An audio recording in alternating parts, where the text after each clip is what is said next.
रामू और प्रमोद नाम के दो मित्र जंगल के पास एक छोटे से गांव में रहते थे। दोनों में बहुत गहरी मित्रता थी। वे दोनों रोज सुबह जंगल जाते और शाम को लकड़ियां इकट्ठा करके घर वापस लौट आते।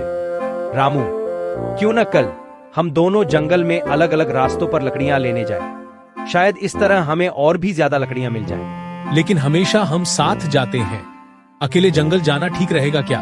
देखो, हम हर दिन एक ही जगह से लकड़ियां लाते हैं। अगर हम अलग अलग रास्तों पर जाएंगे तो हमें ज्यादा लकड़ियां मिलेंगी। बात तो सही है, लेकिन जंगल का एक हिस्सा थोड़ा सुनसान है। डरो मत रामू, अगर कुछ गड़बड़ लगी तो आवाज लगाकर बुला लेना।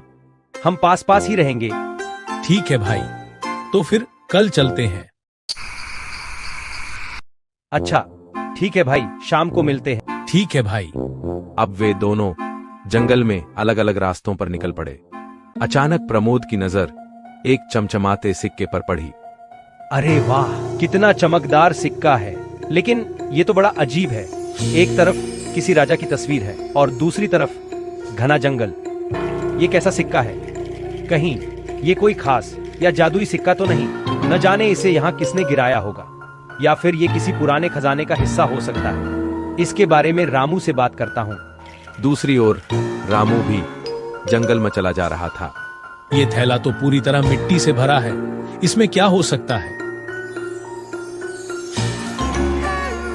मैं तो सोच रहा था ये बस मिट्टी है, पर ये तो सोना है। अगर मैंने इसे उठाया न होता तो मुझे कभी पता न चलता। अब क्या करूं?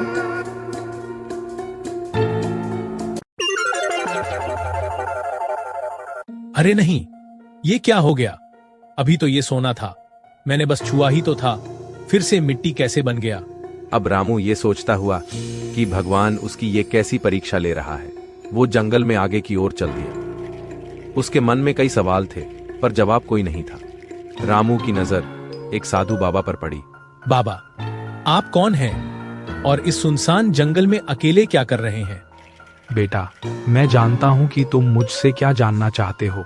क्या आप सच कह रहे हैं बाबा? हाँ बेटा, जिसे तुम मिट्टी का ढेर समझ रहे थे, वो असल में जादुई सोना ही था। जादुई सोना? लेकिन बाबा, वो तो मिट्टी जैसा ही लग रहा था। ऐसा ही एक जादुई सिक्का तुम्हारे दोस्त प्रमोद को भी मिला है। सच बाबा? प्रमोद को भी? हाँ बेटा, वो भी अभी तक उस सिक्के का रहस्य समझ नहीं पाया है। वो सिक्का भी साधारण नहीं है, उसमें भी एक गहरा राज छुपा है। जैसे ही वो उस सिक्के को जंगल से बाहर लेकर जाएगा, वो सिक्का भी मिट्टी का बन जाएगा। क्या सच में बाबा? हाँ बेटा, वो कोई साधारण सिक्का नहीं है। जंगल से बाहर जाते ही वो अपनी चमक खो देगा। बेटा, कल मैं तुम्हारा यहीं इंतजार करूंगा। लेकिन बाबा, कल क्यों? बेटा, कल मैं तुम्हें इस जंगल की सारी सच्चाई बताऊंगा। अभी सही समय नहीं है, इसलिए थोड़ा धैर्य रखो। और तुम्हारा दोस्त प्रमोद भी तो यहाँ नहीं है। ठीक है बाबा, अब मैं चलता हूँ। कल फिर अपने दोस्त के साथ आऊंगा। रास्ते भर उसके मन में बाबा की बातें घूमती रहीं। उधर गांव में प्रमोद भी अपने घर के बाहर बैठा रामू का इंतजार कर रहा था। अरे प्रमोद, तुम जंगल से कब लौटे?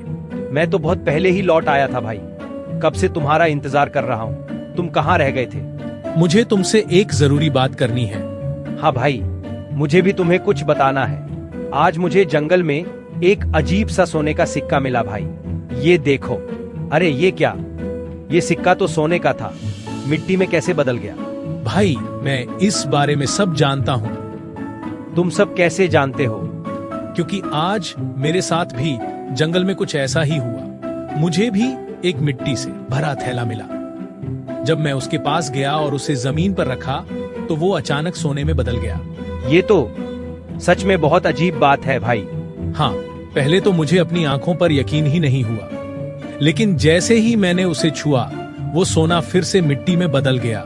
मैं तो कुछ समझ ही नहीं पाया कि आखिर ये सब हो क्या रहा है। फिर तुमने क्या किया रामू? फिर मैं सोचता सोचता आगे जंगल में चलता गया। तभी मुझे एक साधु बाबा मिले और उन्होंने ही मुझे सब कुछ बताया। भाई, अब तो मैं भी उस बाबा से मिलना चाहता हूँ। क्या तुम मुझे वहां ले चलोगे? हाँ भाई, जरूर। कल सुबह ही चलते हैं। बाबा ने कहा था कि वो हमारा इंतजार करेंगे। अगले दिन वे दोनों जिज्ञासा के साथ जंगल में उसी जगह पहुंचे। मन में कई सवाल और उम्मीदें लिए वे उस साधु से मिले। आओ बेटा, मैं तुम्हारा ही इंतजार कर रहा था। बाबा, अब तो हम दोनों यहाँ आ गए हैं। अब आप हमें इस रहस्यमय जंगल के बारे में बताइए, ताकि हमारे मन में उठ रहे सवालों के जवाब हमें मिल सके। हाँ बेटा, अब वो समय आ चुका है कि मुझे तुम्हें इस जंगल के बारे में सब कुछ बताना चाहिए। इस जंगल ने तुम दोनों को तुम्हारी ईमानदारी और नेकदिली की वजह से ही चुना है। यही वो खास वजह है जिसके चलते तुम्हें इस रहस्यमय जंगल की कुछ अनमोल निशानियां देखने को मिली। बाबा, मैं बहुत उलझन में हूँ, मुझे कुछ भी समझ नहीं आ रहा। अब आप ही कोई रास्ता बताइए। ये कोई संयोग नहीं था, बल्कि तुम्हारी सच्चाई और नेकदिली का फल है। ये जो तुम्हें जंगल दिखाई दे रहा है, ये असल में कोई साधारण जंगल नहीं है। ये एक बहुत बड़ा राज्य है जो अब लोगों की नजरों से ओझल हो चुका है। क्या कह रहे हो बाबा? मुझे तो जैसे विश्वास ही नहीं हो रहा। पर बेटा, मैंने तुमसे जो भी इस जंगल के बारे में कहा है वह सब सच है। बेटा, बहुत जल्दी मैं तुम्हें उस राज्य में लेकर चलूंगा। लेकिन बाबा, कब? बहुत जल्द।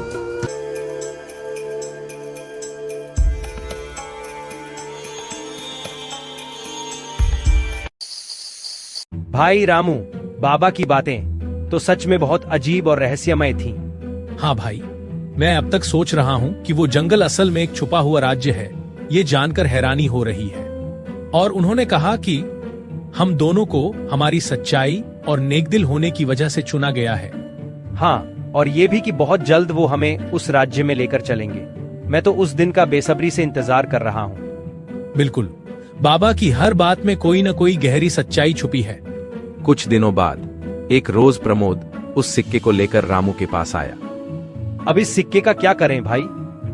क्या इसे लेकर आज जंगल चलें? हाँ भाई, तुम सही कह रहे हो। क्या पता आज फिर से उन बाबा से भी मुलाकात हो जाए। अब वे दोनों उस सिक्के को लेकर मन में उम्मीद और आशा लिए जंगल की ओर निकल पड़े। जैसे ही वे जंगल पहुंचे, तभी अचानक उन्हें दूर से वही साधु धीरे धीरे उनकी ओर आते हुए दिखाई दिए। बाबा, आप फिर से मिल गए। मुझे तो यकीन ही नहीं हो रहा। बेटा, मैं यहाँ से गया ही कब था? मैं जानता था कि तुम लौटकर जरूर आओगे। बाबा, हम उस सिक्के को भी अपने साथ लाए हैं। हाँ बेटा, मैं जानता हूँ, और ये भी जानता हूँ कि अब तुम उस राज्य को भी अपनी आंखों से देखना चाहते हो, जो सालों से छुपा हुआ है। हाँ बाबा, हम तो उस राज्य को देखने के लिए बहुत उत्साहित हैं। पर क्या तुम्हें पता है, मैं तुम्हें जिस राज्य में लेकर जा रहा हूँ, उस राज्य का राजा वही है जिसे तुम इस सिक्के पर देख रहे हो। सच में बाबा? क्या ये वही राजा है जिनसे हमारी जल्द ही मुलाकात होगी? हाँ बेटा, जिस तरह तुम उस राजा से मिलने के लिए बहुत उत्सुक हो, उसी तरह राजा भी तुमसे मिलने के लिए बहुत व्याकुल होंगे। इतना कहकर बाबा उन दोनों को अपने साथ लेकर जंगल में आगे की ओर चल दी। इतना बड़ा महल? भाई, ये तो किसी सपने जैसा लग रहा है। नहीं बेटा, ये कोई सपना नहीं है। ये वही राजमहल है जिसका राज तुम दोनों जानने आए हो। चलो, अब देर करनी सही नहीं है। राजा हमारी प्रतीक्षा कर रहे होंगे। ठीक है बाबा, चलो। अब वे राजा के दरबार में हाजिर हुए। प्रणाम राजन। बाबा, ये दोनों कौन हैं? महाराज, ये दोनों वही लोग हैं जिन्हें आपके राज्य की कुछ कीमती निशानियां मिली हैं। अच्छा, तो ये वे दोनों हैं जिनके पास हमारे राज्य की कीमती निशानियां हैं। बताओ, तुम दोनों को ये निशानियां कहां से मिली? महाराज, हम रोजाना जंगल से लकड़ियां लाते हैं, पर एक दिन जब हम जंगल में लकड़ियां लेने गए, तभी हमें ये निशानियां मिली। महाराज, हम बस सच जानना चाहते थे कि इन निशानियों का रहस्य क्या है। तुम्हारी सच्चाई और ईमानदारी से मैं बहुत प्रसन्न हूं। अब मैं तुम्हें वो सब बताऊंगा जो तुम जानना चाहते हो। मेरा राज्य किसी कारणवश लोगों की नजरों से ओझल हो चुका है। इस अदृश्य राज्य को पुनः प्रकट करने के लिए तुम्हें एक बूढ़े बाबा के कुछ सवालों के सही उत्तर देने होंगे। कैसे सवाल महाराज? ये तो तुम्हें वहीं जाकर पता चलेगा। ठीक है महाराज, हम अपनी पूरी कोशिश करेंगे और उन सवालों के सही जवाब देकर ही रहेंगे। मुझे तुम पर पूरा भरोसा है। इस परीक्षा में भगवान तुम्हारी मदद करें। रात भर सोचने के बाद अगले दिन वे दोनों उस साधु के पास पहुंचे। बाबा, अब हमें उस बूढ़े व्यक्ति के पास ले चलो। बेटा, मैं तुम्हें वहां तो नहीं ले जा सकता, लेकिन वहां तक जाने का रास्ता जरूर बता सकता हूं। ठीक है बाबा। अब वे दोनों साधु के बताए हुए रास्ते पर चलकर उस बूढ़े व्यक्ति के पास पहुंचे। बाबा, हम आपके सवालों के जवाब देने आए हैं। मैं सब जानता हूं बेटा कि तुम उस अदृश्य राज्य को फिर से प्रकट करना चाहते हो। इसके लिए तुम्हें मेरे कुछ सवालों के सही जवाब देने होंगे। ठीक है बाबा। अगर तुमने सही जवाब दिए तो इनमें से नकली घड़े गायब हो जाएंगे और असली घड़ा तुम्हें मिल जाएगा। लेकिन अगर तुमने गलत जवाब दिए तो असली घड़ा भी उनके साथ गायब हो जाएगा और राजा का राज्य हमेशा के लिए अदृश्य ही रह जाएगा। बाबा, क्या राजा का राज्य फिर कभी भी प्रकट नहीं होगा? हाँ बेटा। तो बताओ, दुनिया का सबसे होशियार आदमी कौन है? जो अपने राज दूसरों को न बताए। तुम्हारा उत्तर बिल्कुल सही है बेटा। बताओ बेटा, दुनिया की सबसे कीमती चीज क्या है? दोस्ती ही इस संसार की सबसे कीमती चीज है। तुम्हारे दोनों जवाब बिल्कुल सही हैं। ये लो बेटा, यही वो असली घड़ा है जो तुम्हें उस अदृश्य राज्य को प्रकट करने के लिए चाहिए था। वे दोनों उस घड़े को लेकर तुरंत उस साधु के पास पहुंचे। बाबा, अब इस घड़े का क्या करें? बेटा, अब तुम्हें इस घड़े को इसी जंगल में दबाना है। जैसे ही प्रमोद ने उस घड़े को जमीन में दबाया, सारा जंगल राजमहल में बदल गया। राजा ने उनकी ईमानदारी और मेहनत से खुश होकर उन्हें इनाम में सोने से भरा एक घड़ा दिया, जिसे पाकर वे दोनों बहुत खुश हुए।